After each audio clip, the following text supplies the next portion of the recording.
الله من الشيطان الرجيم بسم الله الرحمن الرحيم الحمد لله الذي لا يبلغ مدحته القائلون ولا يحصي نعماءه العادون ولا يغطي حقه المجتهدون الذي ليس لصفته حد محدود ولا نعت موجود ولا وقت معدود ولا أجل ممدود فطر الخلائق بقدرته ونشر الرياح برحمته الصلاة والسلام على الرسول المسدد المصطفى الأمجد المحمود الأحمد سيدنا ومولانا ومولى الكونين جد الحسن والحسين عاني أبا القاسم محمد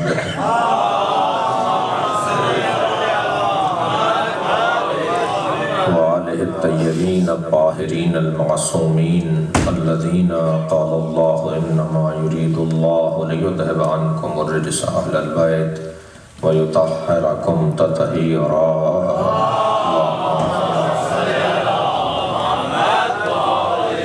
ولعنة الله على أعدائهم أجمعين من يوم عداوتهم إلى قيام يوم الدين أما بعد فقد قال الحكيم في القرآن الكريم بسم الله الرحمن الرحيم ووهبنا لهم من رحمتنا وجعلنا لهم لسان صدق عليا صلوات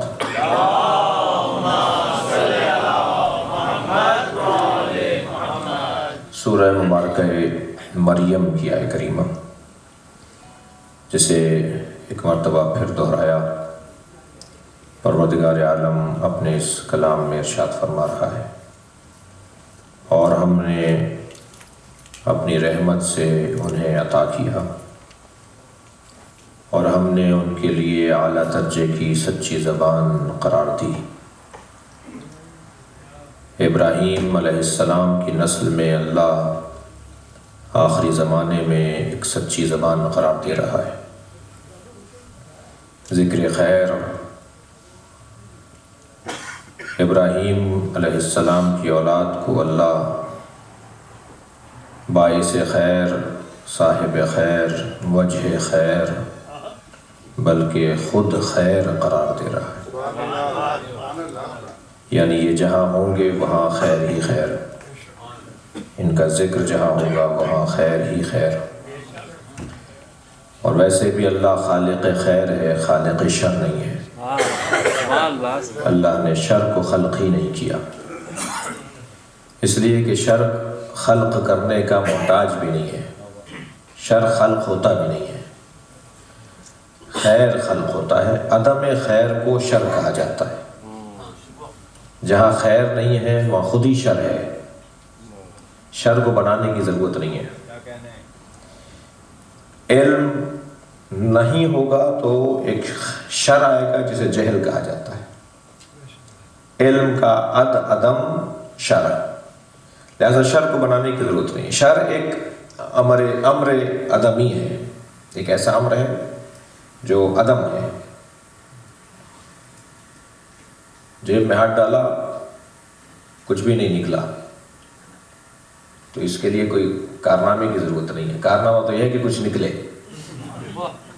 جی کسی چیز کا نہ ہونا کون سا کارنامہ ہے؟ کارنامہ تو یہ ہے کہ کوئی ہو۔ کسی چیز کا وجود ہی نہ ہونا یہ کون سا کارنامہ ہے؟ کمال تو یہ ہے کہ کسی چیز کا وجود ہو۔ اللہ خالق خیر ہے، اللہ نے خیر کو خلق کیا ہے، بس جہاں خیر نہیں ہوگا وہاں شر ہوگا۔ اب اگر میں یوں کہہ دوں کہ جہاں اہل بیت نہیں ہوں گے وہاں خود بخود شر ہوگا، لہذا کوشش یہ ہونی ہے کہ ہر جگہ اہل بیت ہی کا ذکر ہو۔ صلوات پڑھیں ذرا محمد و آل محمد۔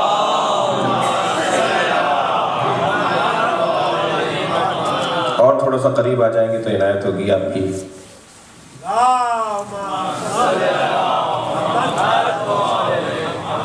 بلند تر صلوات حدیث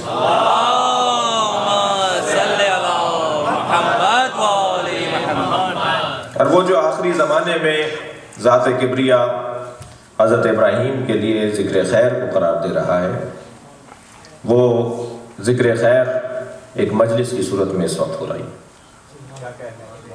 یہ ابراہیم علیہ السلام کی دعا کی قبولیت ہے جسے مجلس عزا کہا جاتا ہے۔ یہ اللہ کا وعدہ ہے جو اللہ نے اپنے ابراہیم خلیل سے کیا۔ ابراہیم نے مانگا تھا وَجَعَلْ لِي لِسَانَ صِدْقٍ فِي الْآخِرِينَ، مجھے آخری زمانے میں ایک سچی زبان عطا فرما۔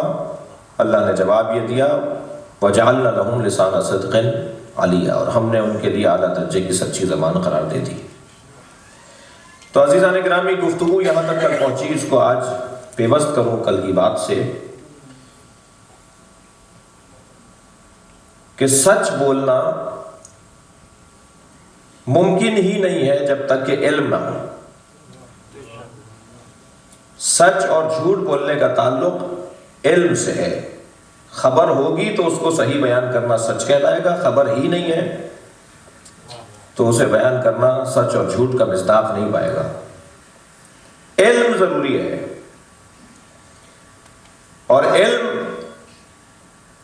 ذات کبریا کی دی ہوئی ایک عطا کا نام ہے جو دو حصوں میں اور دو طریقوں سے وہ عطا کرتا ہے۔ کچھ وہ ہیں جو وہاں سے علم لے کر آتے ہیں، کچھ ہیں جو یہاں جاہل آتے ہیں اور علم حاصل کرتے ہیں۔ اگر میں اپنے اس مفہوم کو اس انداز سے بیان کروں کہ سوائے 14 کے جتنے ہیں سب کے سب اس دنیا میں جاہل پیدا ہوتے ہیں، اور یہ میں نہیں کہہ رہا ورنہ طبیعت پر گرانی آ سکتی ہے، یہ اللہ کہہ رہا ہے وَاللَّهُ أَخْرَجَكُم مِّن بُطُونِ أُمَّهَاتِكُمْ لَا تَعْلَمُونَ شَيْئًا۔ دیکھیے ذاتی طور پر ہم میں سے کوئی بھی سوائے چند ہستیوں کے ہم میں سے کوئی بھی ذاتی طور پہ وہاں سے علم لے کر نہیں آیا۔ کوئی ڈاکٹر پیدا نہیں ہوا، کوئی انجینئر پیدا نہیں ہوا، کوئی مجتہد پیدا نہیں ہوا۔ سارے اس دنیا میں قدم رکھتے ہیں تو جہالت کے ساتھ آتے ہیں۔ اللہ کہہ رہا ہے ہم نے دنیا میں انہیں منتقل کیا لا تعلمون شیئا، یہ شے کے بارے میں نہیں جانتے تھے۔ انسان کے یہاں ایک کیفیت ہے پیدائش کے وقت میں، اور وہ کیفیت ہے نقص کی کیفیت۔ ہم دنیا میں ناقص آتے ہیں۔ البتہ یہ ذہن میں ہے میرے محترم سننے والوں کے کہ ناقص ہونا اور ہے، عیبدار ہونا اور ہے۔ اللہ نے ہمیں ناقص ضرور پیدا کیا ہے مگر ہمیں عیبدار پیدا نہیں کیا، اس لیے کہ جب اللہ بناتا ہے تو کمال کے ساتھ بناتا ہے، اچھا بناتا ہے۔ میں اور آپ بھی کوئی چیز پیش کرتے ہیں تو اسے سجا کر پیش کرتے ہیں۔ اللہ نے ہمیں عیبدار پیدا نہیں کیا۔ ہمارے 4 ہاتھ نہیں ہیں، ہمارے 15 انگلیاں نہیں ہیں، ہم عیبدار نہیں ہیں، ناقص ضرور ہے، اور نقص عیب نہیں ہے۔ توجہ چاہوں گا، نقص عیب نہیں ہے۔ میرے مولا فرما رہے ہیں خواتین کے لیے ہن نواقص العقول، یہ ناقص العقل ہے، نواقص اللحوظ، نواقص الفرائض، ان کے میراث میں حصے ناقص ہیں، ان کی عبادتوں میں نقص ہے۔ تو یہ مولا خواتین کی مذمت نہیں کر رہے ہیں، ایک زاویے سے میں عرض کر رہا ہوں۔ البتہ مولا کے خطبے کو سمجھنے کے لیے جیسے قرآن کو سمجھنے کے لیے شان نزول کو ڈھونڈنا پڑے گا، ایسے مولا کے خطبات کو سمجھنے کے لیے بھی شان نزول ڈھونڈنا پڑے گا۔ دیکھا جائے یہ کہاں کہاں ہے مولا نے۔ صلوات پڑھیں ذرا محمد و آل محمد۔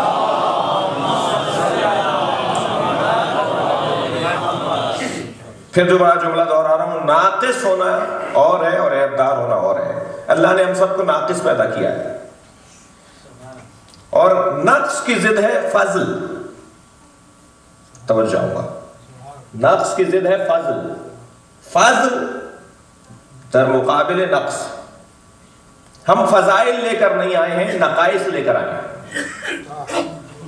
اور فضیلت کسے کہتے ہیں؟ کسی بڑے پیسے والے باپ کے گھر میں پیدا ہونے کو فضیلت نہیں کہتے، کسی نواب صاحب کے گھر میں دنیا میں آنے کو فضیلت نہیں کہتے جی، حتیٰ کسی عالم دین کے گھر میں پیدا ہونے کو فضیلت نہیں کہتے۔ فضیلت یہی نہیں ہے، ہم فضائل لے کر نہیں آئے، ہم نقائص لے کر آئے۔ نقص کیا ہے؟ جہل۔ نقص کیا ہے؟ بے عزتی، عدم عزت۔ نقص کیا ہے؟ عدم غیرت۔ نقص کیا ہے؟ عدم شجاعت۔ یہ 4 کمال اگر کسی کے اندر آ جائیں تو اسے صاحب فضائل کہا جاتا ہے، اور جس میں یہ فضائل نہیں ہے وہ صاحب نقائص ہے، وہ ناقص ہے۔ ہم دنیا میں آئے ہیں عزت لے کر نہیں آئے ہیں۔ توجہ ہے بات کی؟ جہاں ڈال دیا وہیں پڑے ہیں، کچھ اڑا دیا تو پہن لیا، کہاں عزت تھی بھائی؟ جیسے تھے ویسے اگر چھوڑ دیا جائے تو کوئی ہمیں اڑانے پہنانے والا نہیں. ہم تو جیسے تھے، جیسے دنیا میں آئے وہ کیفیت عزت کی نہیں ہے. غیرت کا تو عالم یہ ہے کہ پڑوس کی بچی اٹھا کر لے جاتی ہے کہ اچھا لگ رہا ہے میں گود میں رکھوں گی، جو چاہے اٹھا کے لے جائے. غیرت کا تو عالم یہ ہے کہ غیر کا تصرف ہے. غیرت غیر سے متعلق ہے نا، جو غیر چاہے تصرف کرے وہ کر لے، اسے غیرت کا عدم کہا جاتا ہے نا، عدم غیرت.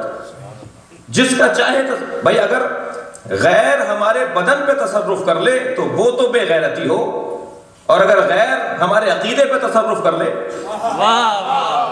اسے کیا کہیے گا؟ صلوات پڑھیں محمد و آل محمد. اسے اس غیرت کو کے حصول کو فضیلت کہا جاتا ہے، عزت کے حصول کو فضیلت کہا جاتا ہے. شجاعت کا عالم یہ کہ اس کے سامنے ذرا اونچی آواز میں تو بات کر لیجئے، گھنٹوں روئے گا. جب یہ دنیا میں آیا تھا تو اس کی بزدلی کہ یہ کیفیت اور اس کی شجاعت نہ ہونے کی یہ کیفیت کہ اس کے سامنے اگر اونچی آواز میں بات ہو جائے تو یہ روتا رہے گا، ڈرے گا، گھبرائے گا، سب جگہ جانے کو تیار نہیں ہے، بڑوں کے سامنے بات کرنے کو تیار نہیں ہے. اگر اس نئے آئے ہوئے انسان کو کچھ عرصے کے بعد کرسی پر ممبر پہ بٹھا دیا جائے تو یہ نام اپنا بھول جائے گا، اپنا پتہ نہیں بتا پائے گا، اتنا گھبرائے گا. شجاعت نہیں ہے. علم کا عالم یہ ہے کہ کچھ نہیں جانتا. عزیزان گرامی، بس جیسے جیسے یہ چیزیں برطرف ہوتی چلی جائیں گی ایسے ایسے فضائل بڑھتے چلے جائیں گے. صرف 14 ایسی ہستیاں ہیں جو وہاں سے عزت لے کر آئی ہیں، وہاں سے علم لے کر آئی ہیں، وہاں سے غیرت لے کر آئی ہیں، وہاں سے شجاعت لے کر آئی ہیں. اس کے علاوہ کوئی بھی ایسا نہیں ہے کہ جو وہاں سے یہ کمالات لے کر آیا ہو. یہ ماں کی گود میں آ کر پیغمبر سے کہتے ہیں، یہ پیغمبر کی گود میں آ کر کہتے ہیں تورات سناؤں، زبور سناؤں، انجیل سناؤں یا قرآن سناؤں. اور غیرت کا عالم یہ ہے کہ مجال ہے کہ کوئی ان کے اوپر تصرف کرے. اللہ اکبر. غیرت کا عالم یہ ہے کہ کوئی ان پر تصرف نہیں کر سکتا. عزت کا عالم یہ ہے کہ یہ پیدا بھی ہوں گے تو اللہ کے گھر میں پیدا ہوں گے. اور شجاعت کا عالم یہ ہے کہ گہوارے میں بھی کلہ اجدر کو چیر کر بتائیں گے کہ یہ بچپنے کا حال ہے، جوانی میں کیا ہوگا. جیسے جیسے یہ چیزیں برطرف ہوتی چلی جائیں گی ایسے ایسے فضائل بڑھتے چلے جائیں گے. ہر ایک کی تعریف ہے، علم کی تعریف بھی ہے، غیرت کی تعریف بھی ہے، عزت کی تعریف بھی ہے، شجاعت کی تعریف بھی ہے. کل ہم نے فصاحت و بلاغت کی تعریف کی تھی اپنے الفاظ میں. علم کی تعریف کیا ہے، غیرت کی کیا ہے، عزت کی تعریف سمجھنے کے لیے میں اپنے محترم سننے والوں کو اپنے الفاظ میں گزارش پیش کروں کہ اگر کسی کو اپنے اندر جگہ بنانے کا موقع نہ دیا جائے تو اسے عزت کہا جاتا ہے. کیل کو تصور میں لائیے. میخ، کیل، پرانی فارسی میں میخ کہتے ہیں. میخ، کیل، چوب، کیل، اور پھر ایک تصور میں لائیے لکڑی، دیوار، پتھر. یہ کیل 3 جگہوں پر داخل کی جا سکتی ہے. کبھی اسے دیوار میں ٹھوکا جاتا ہے تو بہرحال 2-4-5 ضربتوں کے بعد یہ دیوار میں چلی جاتی ہے، جگہ بنا لیتی ہے، وہ جگہ بننے دیتا ہے. اور یہی کیل اگر عزیزان گرامی لکڑی پر ٹھوکی جائے تو بہت جلدی جگہ بن جاتی ہے. دیوار میں جگہ بننے میں وقت لگتا ہے، بس جتنا وقت لگ رہا ہے اتنا ہی مقاومت اور مقابلہ ہو رہا ہے، آنے نہیں دے رہا وہ اندر. لیکن بہرحال جب لکڑی میں اس کیل کو ٹھوکا جائے گا تو بہت جلدی 2-3 ضربتوں میں شاید ایک ہی ضربت میں اندر چلی جائے. لیکن ایک ایسی جگہ بھی ہے جو اسے اپنے اندر جگہ نہیں بنانے دیتا، وہ ہے پتھر. پتھر پر آپ کیل ٹھوک کر دکھائیے، پتھر ٹوٹ جائے گا مگر کیل کو جگہ نہیں بنانے دے گا. اسی کیفیت کو عزت کہا جاتا ہے. ہم مر جائیں گے مگر غیر کو اپنے اندر جگہ نہیں بنانے دیں گے. صلوات بھیجیں محمد و آل محمد.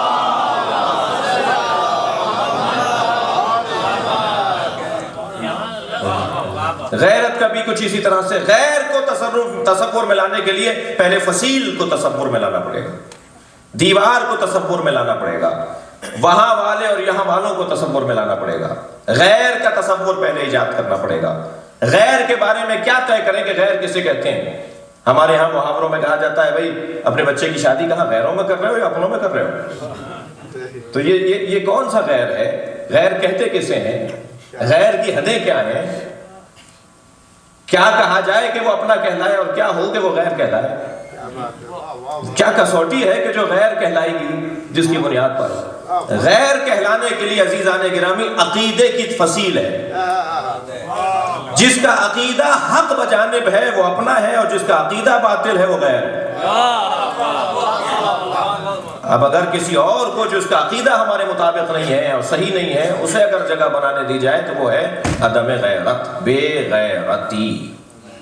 میں نے کھینچ کے اس لیے کہا ہے کہ یہ لفظ مانوس نہیں ہے۔ صلوات پڑھیں ذرا محمد والے۔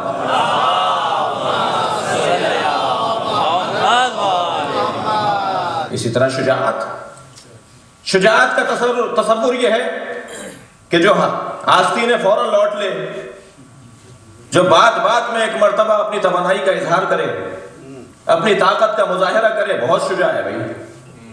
بعض اوقات یہ شجاع نہیں ہے، پاگل ہے، یہ نفسیاتی بیمار ہے، اسے ڈاکٹر کو دکھانا چاہیے، اسے کوئی ذمہ داری نہیں دینی چاہیے، یہ نقصان کرے گا، اسے 2-4-5 دن کی دوا لینے کے بعد شفا مل جائے گی۔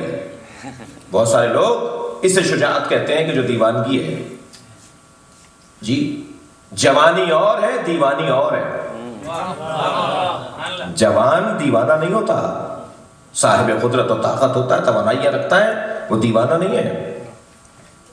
بہت سارے لوگ عزیزان گرامی جھوٹے تصورات کے ساتھ معاشرے کے اندر حکومت کر رہے ہیں، اور ان جھوٹے تصورات میں یہ ہے کہ جو بے باک ہو، جسور ہو، جی جسور اور ہے، جرت مند اور ہے۔ جسور بدتمیز کو کہتے ہیں، جرت مند حق بات صحیح وقت پہ بولنے والے کو کہتے ہیں۔ متجری اور ہے، صاحب جرت اور ہے۔ یہ ہمارے مدرسے کی اصطلاح ہے، یہ مدرسہ ہے، یہ بھی حسینی مدرسہ ہے جس کی کلاس ہو رہی ہے۔ جی متجری اور ہے، متجری اسے کہتے ہیں جو بے ادب ہو، اور صاحب جرت اسے کہتے ہیں کہ جو صرف اور صرف اس کا ادب کرتا ہو کہ جس کا ادب کرنا اہلیت رکھتا ہے۔ جی بہت سارے لوگ ہیں کہ جو ہمارے معاشرے کے اندر مشکلات کا سامنا کر رہے ہیں، اور وہ ان کی وجہ سے لوگ بھی مشکل میں ہیں۔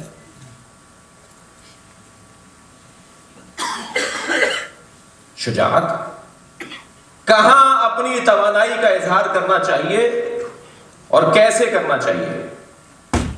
علی سے بڑھ کر تو کوئی شجاع نہیں ہے۔ جو پیدائشی شجاع ہوں، جو وہاں سے شجاعت لے کر آئے ہوں، انہوں نے بھی تو بتا دیا نا کہ شجاعت کا مظاہرہ کیسے ہوتا ہے۔ جہاں مظاہرہ کرنا ہے وہاں کیا جائے، اور جہاں نہیں کرنا وہاں نہ کرنا شجاعت ہے۔ شاعر نے 2 مصروں میں کیا خوب کہا ہے، کبھی خیبر ہے ہاتھوں پر، کبھی رسی گلے میں ہے۔ کبھی خیبر ہے ہاتھوں پر، کبھی رسی گلے میں ہے، جہاں جیسی ضرورت ہے وہاں ویسی شجاعت ہے۔ صلوات پڑھیں محمد و آل محمد پر۔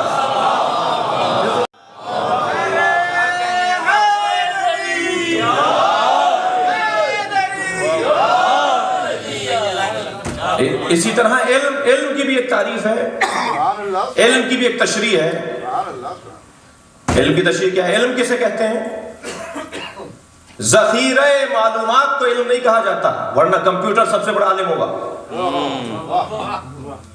ذخیرہ معلومات کو، سرکار ایک جگہ سے گزر رہے ہیں، حضرت نے دیکھا کہ مجمع لگا ہوا ہے، حضرت نے فرمایا یہاں کیا ہو رہا ہے؟ کہنے لگے علامہ آئے ہوئے ہیں۔ ہاں حدیث ہے، یہ روایت ہے، سرکار گزر رہے ہیں، مجمع لگا ہوا ہے، حضرت نے فرمایا یہ لوگ کیوں جمع ہے؟ کہنے لگے علامہ آئے ہوئے ہیں۔ حضرت نے فرمایا مل علامہ، علامہ کیا ہوتا ہے؟ یہی الفاظ ہیں حدیث کے۔ نبی نے فرمایا مل علامہ، علامہ کیا ہوتا ہے؟ من علامہ نہیں کہا، مل۔ توجہ ہے، ماں اور من میں فرق ہے نا۔ کیا ہوتا ہے علامہ؟ کہنے لگے انہیں شجروں کا علم ہے، انہیں دیوان کے دیوان حفظ ہیں۔ حضرت نے فرمایا جو علم تمہاری آخرت میں کام نہ آئے اس کے رکھنے والے کو علامہ نہیں کہتے۔ بہت بہت بڑی معلومات ہے صاحب، پورے شجرے انہیں یاد ہیں، دیوان کے دیوان انہیں حفظ ہیں، بہت بڑی معلومات ہے۔ معلومات ہونا اور ہے، علم ہونا اور ہے۔ سبحان اللہ سبحان اللہ. علم کسے کہتے ہیں؟ آپ کی توجہات کا بہت شکریہ، آپ بہت بھرپور توجہ سے سن رہے ہیں. علم کسے کہتے ہیں؟ علم کی تعریف ہے. اچھا، مختلف لوگوں نے تعریفیں کی ہیں. منطق، علماء منطق نے علیحدہ تعریف کی ہے، فلاسفہ نے علیحدہ کی ہے جی، اور جغرافیہ اور تاریخی حیثیت میں کو دیکھنے والوں نے علیحدہ تعریف کی ہے. بہرحال علم کی ایک اچھی تعریف جو بہت سارے بزرگوں نے جس کی تائید کی ہے وہ میں آپ کے سامنے بیان کر رہا ہوں. علم کی ایک تعریف یہ ہے کہ اشیاء خارجی کا حواس خمسہ کے ذریعے جزو ذہن قرار پانا اسے علم کہا جاتا ہے. حواس خمسہ، لامسہ، شامہ، ذائقہ، باصرہ، سامعہ، جی، مس کرنے کی صلاحیت، سننے کی، دیکھنے کی، سونگھنے کی، ان کے ذریعے سے اشیاء خارجی کو جزو ذہن اگر بنا لیا جائے تو اس کیفیت کو علم کہا جاتا ہے. خارج میں یہ مائک ہے، میں نے اسے دیکھا، آنکھیں بند کر لی، یہ مائک میرے ذہن میں ہے. باہر یہ شے خارجی ہے، دیکھنے کے ذریعے سے یہ جزو ذہن بن کر یہ علم بن گیا. شے خارجی کو جگہ گھیرتی ہے. شے خارجی جو ہوتی ہے وہ جگہ گھیرتی ہے، لیکن علم جگہ نہیں گھیرتا. ایک پہاڑ کو دیکھا اور اس کے بعد وطن میں پہنچے تو پوچھا کہاں سے آ رہے ہیں؟ کہ صاحب کیٹو کا پہاڑ دیکھ کر آ رہے ہیں. تو کیٹو کا پہاڑ ہے، اور یہ جو ذہن میں آ گیا یہ علم ہے کیٹو کا پہاڑ، کیٹو کے پہاڑ کا علم. وہ کیٹو کا پہاڑ کچھ اور ہے، وہ ہے شے خارجی، اور یہ جو ذہن میں اتر گیا ہے یہ علم ہے اس کا. اور علم جگہ نہیں گھیرتا. لہذا آپ کے میرے ذہن میں جو معلومات ہے اگر ہم انہیں صفحوں پر اتار کر کتابوں میں تقسیم کر دیں تو ایک بہت بڑی لائبریری تیار ہو جائے گی جو ہمارے ذہن میں معلومات. جب یہ معلومات باہر آ جاتی ہے اور خارجی بن جاتی ہے، خارج میں آ جاتی ہے، تو اس کے لیے جگہ چاہیے. لیکن جب ذہن میں آ جاتی ہے تو یہ مجرد ہو جاتی ہے، اس کے لیے جگہ کی ضرورت نہیں ہے. سوال یہ ہے کہ یہ 5 چیزوں کے ذریعے جو اشیاء خارجی کو جزو ذہن اگر قرار دے دیا جائے تو یہ علم کہلاتا ہے. علم اور ہے، شے خارجی اور ہے.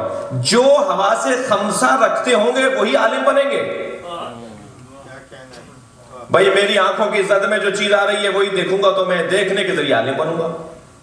جو میری کان سن رہا ہے، میرا کان سن رہا ہے، جو میں سن سکوں گا وہی اسی کا میں عالم بن سکوں گا.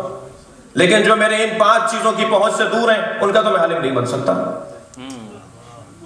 کمال ان ہستیوں کا ہے جن کی دید ایسی ہے کہ اگر چاہیں تو عرش الہی کو دیکھ لیں، ارادہ کریں تو تحت الثری کو دیکھ لیں. اور سماعت ان کی اتنی وسیع ہے کہ وہ میلوں کے فاصلے سے آنے والی آوازوں کو سن لیں. جو حواس خمسہ کے ذریعے سے عالم نہیں ہوتے بلکہ اللہ انہیں ذاتاً عالم بناتا ہے، وہ پیدائشی طور پر عالم ہوتے ہیں. اب یہ جو جزو ذہن معلومات جو شے خارجی جزو ذہن قرار پا گیا یہ ہے علم. جزو ذہن بنانے کے لیے تو حواس خمسہ چاہیے. اس علم کو باہر نکالنے کے لیے کیا چاہیے؟ کہنے لگے صاحب بہت بڑے عالم ہیں، کتاب نہیں لکھی. معلوم یہ ہوا کہ لکھیں گے تو عالم سمجھے جائیں گے. بہت بڑے عالم ہیں، تقریر نہیں کر پاتے. معلوم ہوا کہ تقریر اچھی کریں گے تو بڑے عالم شمار کیے جائیں گے. یعنی اگر زبان کے ذریعے سے اپنی معلومات کو منتقل کریں تو بڑے عالم ہونا سمجھ میں آئے، ثابت ہو. کتاب لکھیں تو بڑا عالم ہونا ثابت ہو. مگر کبھی غور فرمایا کہ حضرت آدم نے تو کوئی کتاب نہیں لکھی، اور ان کے علم کا درجہ تو اتنا ہے کہ ان کے علم ہی کی بنیاد پہ تو فرشتوں نے سجدہ کیا ہے. کسی میں دم ہے تو کہہ دے کہ وہ عالم نہیں تھے.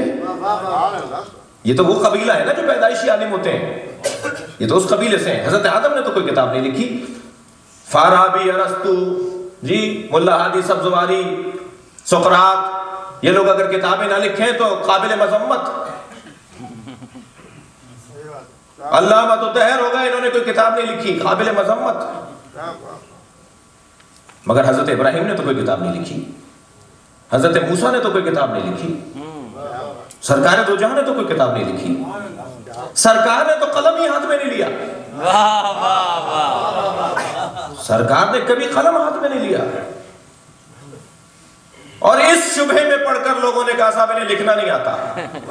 یہ پرانا عیب ہے انسان کا کہ اپنے نقائص کو دوسرے پہ ڈال دیتا ہے.